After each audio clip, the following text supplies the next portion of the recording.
اسلام لے آتے ہیں اور اولاد کفر پر ہوتی ہے۔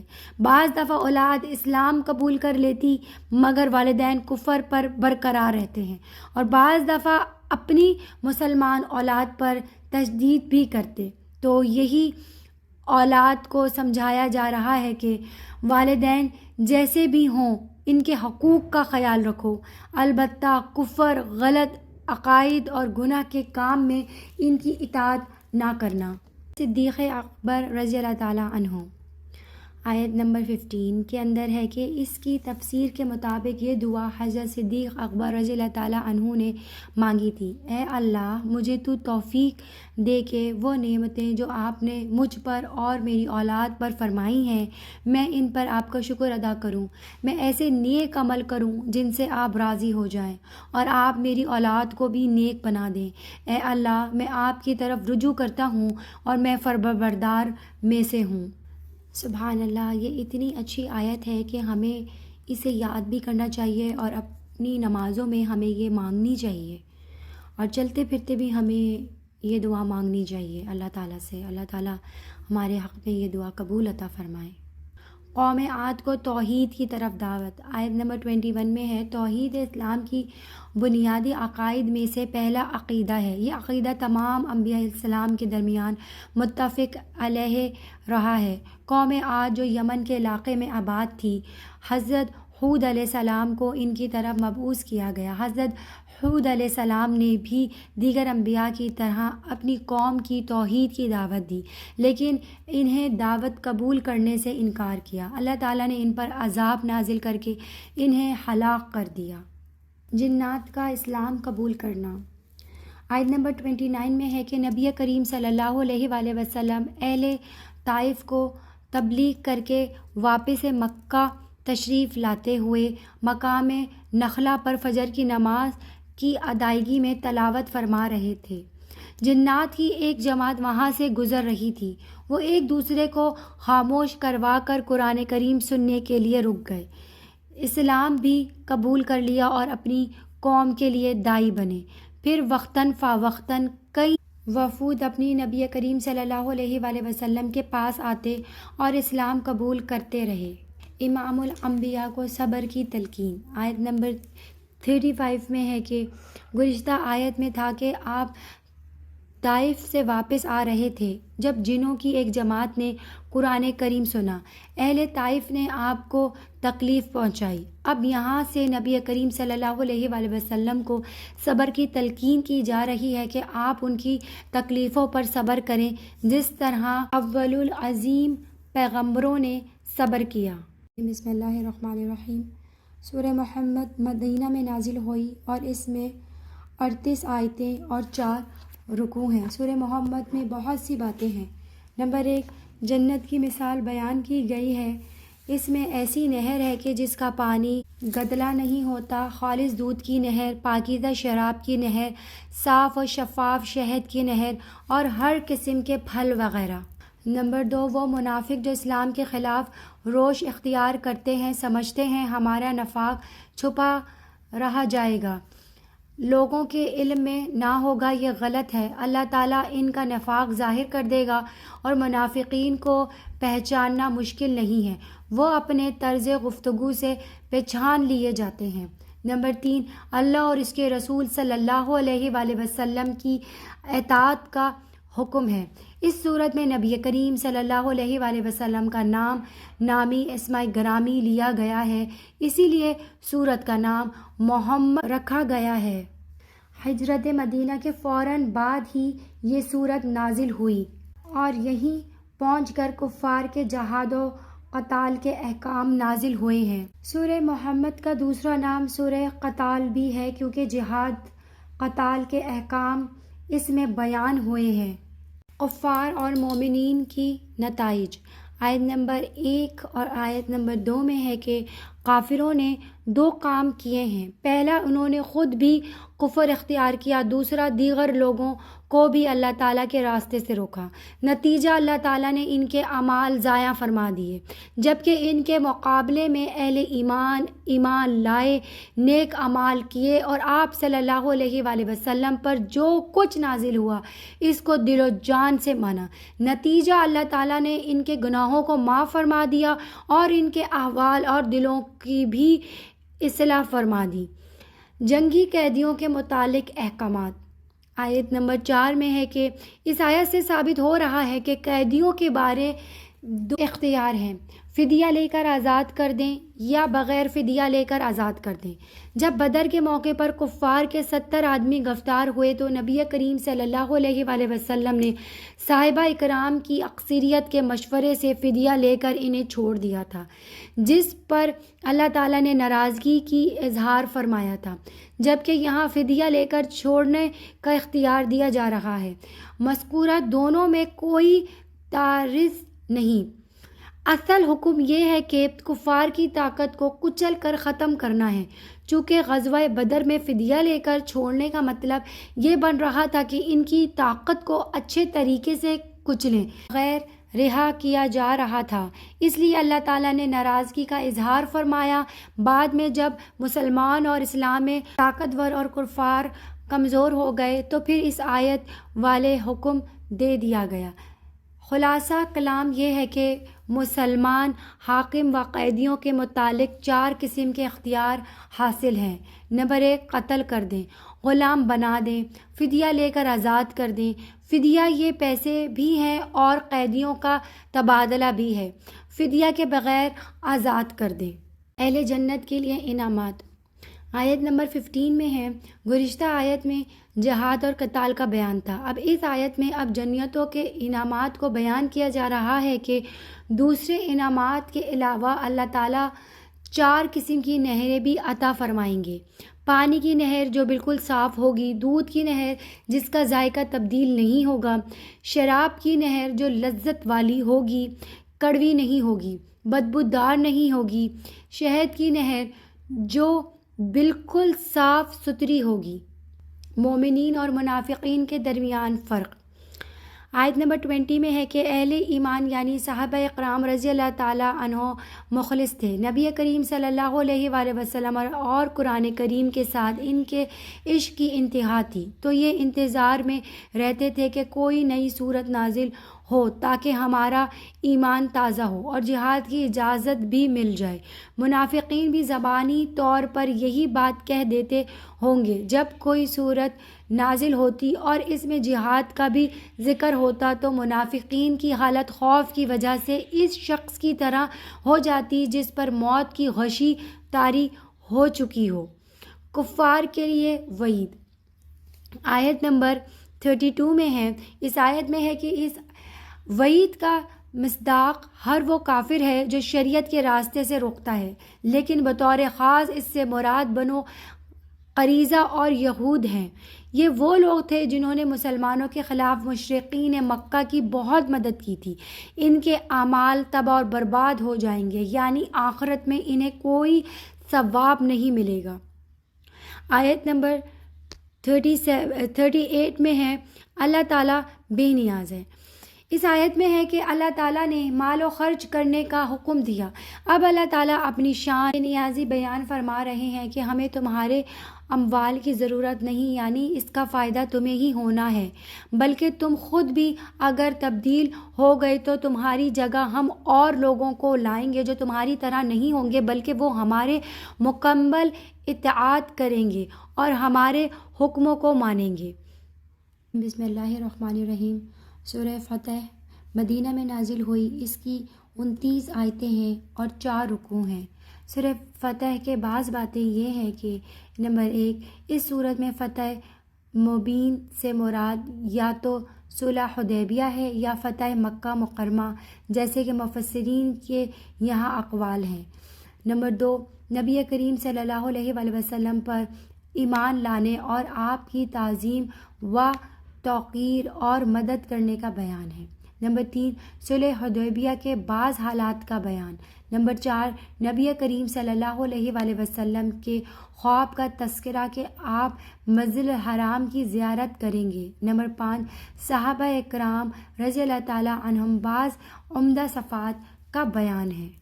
اس صورت میں فتح مکہ کا ذکر ہے۔ پہلی آیت میں لفظ فتح موجود ہے، اسی وجہ سے اس کا نام فتح رکھا گیا ہے۔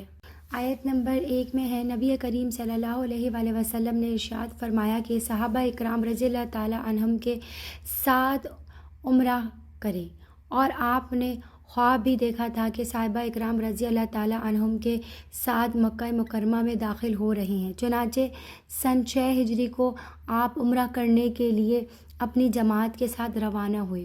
مشرکین کی رکاوٹ کی وجہ سے حدیبیہ کا مقام پر پڑاؤ ڈالا۔ اس مقام پر یہ آیت نازل ہوئی جس میں خوشخبری ہے کہ اللہ تعالیٰ نے آپ کو ایک کھلی فتح عطا فرما دی، جو سن 8 ہجری کو فتح مکہ کی صورت میں پوری ہوئی۔ عصمت خاتم النبیین صلی اللہ علیہ وآلہ وسلم۔ آیت نمبر 2 اس آیت میں ہے کہ نبی کریم صلی اللہ علیہ وآلہ وسلم اس طرح دیگر تمام انبیاء سلام معصوم ہیں۔ یہاں ذنب سے مراد گناہ نہیں بلکہ اجتہادی لغزش اور بھول چک ہے۔ فتح اور مغفرت میں جوڑ۔ ذنب کا ایک معنی الزام ہے۔ نبی کریم صلی اللہ علیہ وآلہ وسلم پر مکی اور مدنی زندگی میں جن لوگوں نے الزام لگائے تھے، اس کھلی اور شاردار فتح کی وجہ سے وہ آپ کے موافق بن جائیں گے۔ اب وہ الزام کے بجائے آپ کی مدح کریں گے۔ بیعت رضوان۔ آیت نمبر 10 میں ہے کہ جب نبی کریم صلی اللہ علیہ وآلہ وسلم اپنی جماعت کے ساتھ عمرہ کے لیے جا رہے تھے تو حدیبیہ کے مقام پر مشرکین کی طرف سے رکاوٹ ڈالی گئی۔ آپ نے حضرت عثمان رضی اللہ تعالیٰ عنہ کو مکہ مکرمہ بھیجا کہ مشرکین کو اطلاع کریں کہ ہم صرف عمرہ کرنا چاہتے ہیں اور کوئی مقصد نہیں۔ اس وقت نبی کریم صلی اللہ علیہ وآلہ وسلم کو اطلاع دی گئی کہ حضرت عثمان رضی اللہ تعالیٰ عنہ مکہ میں شہید کر دیے گئے۔ آپ صلی اللہ علیہ وآلہ وسلم نے اپنے جاں نثار سے بیعت رضوان لی کہ حضرت عثمان رضی اللہ تعالیٰ عنہ کا بدلہ لیے بغیر واپس نہیں جائیں گے۔ اس آیت میں اسی کی طرف اشارہ ہے۔ ید اللہ تعالیٰ کی صفت اور متشابہات میں سے ہے جس کا حقیقی معنی اللہ تعالیٰ کے علاوہ کسی کو معلوم نہیں۔ ہاں البتہ متاخرین حضرات درجن میں اس کے معنی قدرت کرتے ہیں۔ منافقین کے لیے ہیلے بانے۔ اس آیت میں ہے کہ نبی کریم صلی اللہ علیہ وآلہ وسلم جب حدیبیہ کے سفر پر جانے لگے تو حضرت صحابہ اکرام تو پہلے ہی سے تیار تھے، لیکن منافقین کے دل میں یہ تھا کہ اگر ہم عمرہ کے لیے مکہ گئے تو قتل ہو جائیں گے، واپس نہیں آ سکتے، جبکہ زبان سے یہ کہتے ہیں کہ ہماری مجبوری تھی، کچھ مصروفیت تھی، اس لیے ہم نہیں جا سکے۔ تو ان کی زبان پر کچھ اور ہے اور دل میں کچھ اور۔ شرکاء۔ بیعت حدیبیہ سے رضا کا اعلان۔ آیت نمبر 18 کے اندر ہے کہ جو صحابہ اکرام رضی اللہ تعالیٰ عنہ نبی کریم صلی اللہ علیہ وآلہ وسلم کے ساتھ حدیبیہ میں شریک تھے، انہوں نے حضور اکرم صلی اللہ علیہ وآلہ وسلم کے ساتھ پر بیعت حدیبیہ کی، جیسے بیعت رضوان بھی کہتے ہیں۔ اللہ تعالیٰ نے ان تمام شریکوں سے غزوہ بدر کی شرکاء کی طرح اپنی رضا کا اعلان فرما دیا۔ اصابہم فتحا قریبا سے مراد فتح خیبر ہے جو حدیبیہ سے واپسی کے بعد صلح ہوئی۔ اللہ تعالیٰ نے مسلمانوں کو بہت سارا مال غنیمت بھی عطا فرمایا جس سے معاشی خوشحالی حاصل ہو گئی۔ اللہ کی حکمت بالغہ۔ آیت نمبر 24 اس آیت میں ہے کہ جب حضرت عثمان غنی رضی اللہ تعالیٰ عنہ حدیبیہ سے مکہ گئے تھے، ادھر سے مشرکین نے 50 آدمی بھیج کر نبی کریم صلی اللہ علیہ وآلہ وسلم کو نعوذ باللہ قتل کرنے کا ناکام کوشش کرنا، مگر اللہ تعالیٰ نے ان افراد کو مسلمانوں کے ہاتھوں گرفتار کروا دیا۔ ادھر مشرکین نے حضرت عثمان اور آپ کے ساتھیوں کو مکہ میں روک لیا۔ اس وقت اللہ تعالیٰ نے ان 50 افراد کو قتل کرنے سے مسلمانوں کے ہاتھوں کو روک دیا۔ ادھر مشرکین کے دل میں مسلمانوں کا رعب ڈال دیا، وہ بھی حضرت عثمان اور ان کے ساتھیوں کو شہید کرنے سے رک گئے اور صلح پر آمادہ ہو گئے۔ سکینت کا نازل ہونا۔ آیت نمبر 26 میں ہے کہ جب صلح حدیبیہ کا معاہدہ لکھے جانے لگا تو مشرکین نے ضد اور تکبر کی وجہ سے کچھ ایسی چیزوں پر اصرار کیا جو صحابہ کرام کو ناگوار گزری، مثلاً بسم اللہ الرحمن الرحیم کے بجائے اسم کا اللہما اور محمد رسول اللہ کے بجائے محمد بن عبداللہ لکھا گیا۔ تو اس وقت اللہ تعالیٰ نے اپنے پیغمبر صلی اللہ علیہ وآلہ وسلم اور صحابہ اکرام رضی اللہ تعالیٰ عنہم کے دلوں میں تحمیل پیدا کیا اور انہیں تقوی پر ثابت قدم رکھا۔ اسی کو سکینت سے تعبیر کیا گیا ہے۔ خواب کا ذکر آیت نمبر 27 میں ہے کہ نبی کا خواب وہی ہوتا ہے۔ یہاں سے اس خواب کا ذکر ہے جو نبی کریم صلی اللہ علیہ وآلہ وسلم نے حدیبیہ کے سفر پر جانے سے پہلے دیکھا تھا کہ ہم عمرہ کرنے کے لیے مکہ مکرمہ میں داخل ہو رہے ہیں۔ اس خواب کی تعبیر سن 6 ہجری کے بجائے 7 ہجری کو پوری ہوئی۔ آپ نے اپنی جماعت کے ہمراہ امن و سکون کے ساتھ عمرے کی ادائیگی فرمائی۔ غلبہ برہانی اور غلبہ عملی آیت نمبر 28 میں ہے کہ وہی ہے جس نے اپنے پیغمبر کو ہدایت اور دین حق دے کر بھیجا تھا، اس دین کو تمام ادیان پر غالب کر دے، اور اس کی گواہی کے لیے اللہ ہی کافی ہے۔ غلبہ کی 2 قسمیں ہیں، ایک ہے غلبہ برہانی اور ایک ہے غلبہ عملی۔ غلبہ برہانی یعنی دلیل کے ساتھ تمام ادیان پر دین محمد کا غالب ہونا، یہ حضور صلی اللہ علیہ وآلہ وسلم کے دور میں ہو چکا ہے، اور غلبہ عملی صحابہ رضی اللہ تعالیٰ عنہم کے دور میں ہو چکا ہے۔ پورے قرآ ارض پر غلبہ عملی حضرت عیسیٰ علیہ السلام کے دور میں ہوگا انشاءاللہ تعالی العزیز۔ آیت نمبر 29 میں ہے محمد رسول اللہ صلی اللہ علیہ وآلہ وسلم۔ صلح نامہ میں مشرکین نے اپنی ضد اور تکبر کی وجہ سے محمد رسول اللہ لفظ رسول اللہ لکھوانے سے انکار کیا تھا، تو اللہ تعالیٰ نے قرآن کریم میں محمد رسول اللہ کو نازل فرما کر قیامت تک کے لیے اس کو مستقل حصہ بنا دیا۔ محمد پیغمبر کی ذات کو کہتے ہیں، رسول پیغمبر کی بات کو کہتے ہیں۔ پیغمبر کی ذات بھی محفوظ ہے، پیغمبر کی بات بھی محفوظ ہے۔ صحابہ اکرام رضی اللہ تعالیٰ عنہم کی صفات آیت نمبر 29 میں ہے کہ جب آپ صلی اللہ علیہ وآلہ وسلم کے ساتھی ہیں، وہ کفار کے مقابلے میں سخت ہیں، آپس میں نرم ہیں، تم دیکھو گے وہ رکوع کرتے ہیں، سجدہ کرتے ہیں، اللہ کا فضل اور اللہ کی خوشنودی تلاش کرتے ہیں۔ کثرت سے سجود کی وجہ سے ان کے چہرے پر نشان نظر آتا ہے۔ ان کے اوصاف تورات اور انجیل میں بھی بیان کیے گئے ہیں۔ ان کی مثال ایسی ہے جیسے کھیتی ہو جس نے اپنی کومپل نکالی ہو، پھر اس کو مضبوط کیا ہو، پھر تھوڑی سی موٹی ہو، پھر اپنے تنے کے سہارے کھڑی ہوئی ہو کہ کسان اس کو دیکھ کر خوش ہوتا ہے۔ یہ اللہ تعالیٰ اس لیے کرتا ہے کہ اس سے کافروں کا دل جلے۔ بسم اللہ الرحمن الرحیم۔ سورہ حجرات میں نازل ہوئی اور اس کی 18 آیتیں اور 2 رکوع ہیں۔ اس صورت میں حجرات یعنی یہ کریم صلی اللہ علیہ وآلہ وسلم کے رہائشی حجروں کے پیچھے سے آپ صلی اللہ علیہ وآلہ وسلم کو آواز دینے سے منع کیا گیا ہے، اسی وجہ سے اس کا نام حجرات رکھ دیا گیا ہے۔ حجرات میں کئی باتیں ہیں۔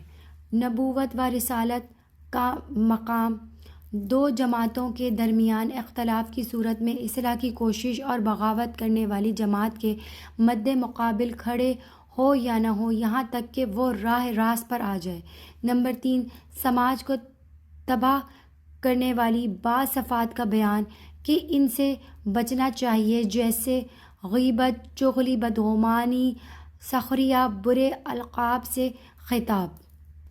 اس صورت کا شان نزول یہ ہے کہ اس صورت میں اصلاح نفس کے احکام و آداب مذکور ہیں، خصوصاً وہ احکام جو آداب معاشرت کے متعلق رکھتے ہیں، اور وہ قصہ ان آیتوں کے نزول کا یہ ہے کہ ایک مرتبہ قبیلہ بنو تمیم کے لوگ حضرت صلی اللہ علیہ وآلہ وسلم کی خدمت میں حاضر ہوئے۔ یہ بات زیر غور تھی کہ اس قبیلے پر حاکم کس کو بنایا جائے۔ حضرت ابوبکر صدیق رضی اللہ تعالیٰ عنہ نے قعقاع ابن معبد کی نسبت رائے دی، اور حضرت عمر رضی اللہ تعالیٰ عنہ نے اقرا بن جابس کے متعلق رائے دی۔ اس معاملے میں حضرت ابو بکر صدیق رضی اللہ تعالیٰ عنہ اور حضرت عمر رضی اللہ تعالیٰ عنہ کے مابین آپ کی مجلس میں گفتگو ہو گئی اور گفتگو بڑھ کر دونوں کی آوازیں بلند ہو گئی۔ اس پر یہ آیت نازل ہوئی۔ آیت نمبر 1 کے اندر ہے مجلس نبوی کے آداب۔ اس آیت میں ہے کہ سورہ کی شروع والی آیت میں مجلس نبی صلی اللہ علیہ وآلہ وسلم کے آداب کو بیان کیا جا رہا ہے کہ جن معاملات کا فیصلہ نبی کریم صلی اللہ علیہ وآلہ وسلم نے کرنا ہو اور ان معاملات میں آپ نے مشورہ بھی طلب نہ کیا ہو تو ان میں نبی کریم صلی اللہ علیہ وآلہ وسلم سے آگے بڑھنا اور پھر اس میں بحث و مباحثہ کرنا خلاف آداب ہے۔ جیسے قبیلہ تمیم کے وفد کے امیر بنانے کے متعلق نبی اکرم صلی اللہ علیہ وآلہ وسلم کے فیصلے سے پہلے حضرت شیخین رضی اللہ تعالیٰ عنہ کے مابین بحث ہوئی تھی۔ اس وقت یہ ابتدائی آیت نازل ہوئی جن میں ایمان والوں کا حکم دیا گیا ہے کہ اپنی آوازیں نبی کی آواز سے بلند نہ کریں۔ یہ حکم جس طرح نبی پاک صلی اللہ علیہ وآلہ وسلم کی زندگی میں تھا اسی طرح آپ کی وفات کے بعد آج بھی مسجد نبوی کی حدود میں یہی حکم ہے۔ کہیں ایسا نہ ہو کہ تمہارا اعمال برباد ہو جائے۔ آداب معاشرت۔ آیت نمبر 11 میں ہے کہ ہر وہ بات جس سے معاشرے میں لڑائی یا فتنہ ہو یا اس سے کسی مسلمان کو تکلیف پہنچے اس سے ان 2 آیت میں منع کیا گیا ہے۔ مثلاً کوئی مرد کسی مرد کا مذاق نہ اڑائے، نہ ہی کوئی عورت کسی عورت کا مذاق اڑائے، ایک دوسرے کو طعنہ نہ دے، ایک دوسرے کو برے القاب سے نہ پکارے، بدگمانی نہ کرے، کسی کی عیب تلاش نہ کرے، کسی کی غیبت نہ کرے۔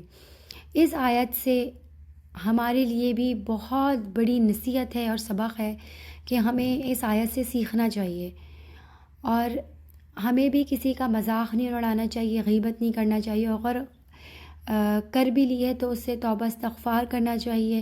اور یہ آیت ہدایت کے لیے بہت ہی زبردست اور بہترین ہے۔ اللہ تعالیٰ ہمیں اپنے دیے ہوئے احکامات پر چلنے کی توفیق عطا فرمائے، آمین۔ آیت کا دار و مدار تقوی پر ہے۔ آیت نمبر 13 کے اندر ہے اللہ تعالیٰ نے حضرت آدم علیہ السلام کی اولاد کے مختلف قبائل، اقوام اور خاندان بنائے ہیں۔ اس کا مقصد صرف پہچان ہے۔ یہ مقصد نہیں کہ ایک دوسرے پر بڑائی اور عزت جتائیں۔ عزت اور بڑائی کا دار و مدار تقوی پر ہے۔ بسم اللہ الرحمن الرحیم۔ سورہ قاف مکہ میں نازل ہوئی اور اس میں 45 آیتیں اور 3 رکوع ہیں۔ سورہ قاف کی چند باتیں یہ ہیں: قیامت کا بیان کے مرنے کے بعد دوبارہ زندہ کیا جائے گا۔ نمبر 2، قوم نوح، اصحاب الراس، سمود، عاد، فرعون اور اخوان لوط کی تکذیب کا بیان ہے۔ نمبر 3، جہنم کی کشادگی اور جنت کی قربت کا تذکرہ ہے۔ نمبر 4، آخرت کے میدان میں کس طرح لائے جائیں گے اور مشرکین کو کیسے عذاب شدید میں ڈالا جائے گا، اس کا بیان ہے۔ قاف حروف مقطعات میں سے ہے جس کے معنی اللہ تعالیٰ ہی کو معلوم ہے۔ اس صورت میں زیادہ تر عقیدہ آخرت کو دلائل سے ثابت کیا گیا ہے۔ بعد الموت کا اثبات۔ آیت نمبر 4 میں ہے کہ ابتدائی آیت میں منکرین آخرت کے اعتراض کا جواب دیا جا رہا ہے کہ ان کا اعتراض یہ تھا کہ جب ہم مڑ کر مٹی ہو جائیں گے اور ہمارے جسم کے تمام حصوں کو مٹی کھا جائے گی، ان کو دوبارہ جمع کیسے کیا جائے گا؟ انہیں جواب دیا گیا کہ زمین جن حصوں کو گٹھا دے گی ان کا ہمارے پاس پورا علم ہے اور ہمارے پاس کتاب میں سب کچھ محفوظ ہے۔ منکرین انبیاء کا کچھ تذکرہ۔ آیت نمبر 13 میں ہے کہ اللہ تعالیٰ نے اپنے پیغمبر کو تسلی دی ہے کہ یہ آپ کو جھٹلاتے ہیں تو اس سے پہلے بھی نوح علیہ السلام کو جھٹلایا گیا۔ کنویں والی قوم نے اپنے پیغمبر حضرت صالح علیہ السلام کو جھٹلایا، قوم سمود نے بھی حضرت صالح علیہ السلام کو جھٹلایا، قوم عاد نے بھی جھٹلایا، قوم فرعون نے بھی موسیٰ علیہ السلام کو جھٹلایا اور قوم لوط نے بھی جھٹلایا۔ کرامن کاتبین۔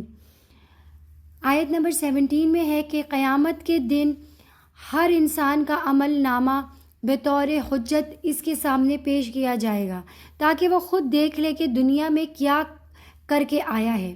اس کے لیے اللہ تعالیٰ نے 2 فرشتے مقرر فرمائے ہوئے ہیں، ایک انسان کے دائیں کندھے پر اور ایک انسان کے بائیں کندھے پر موجود ہے۔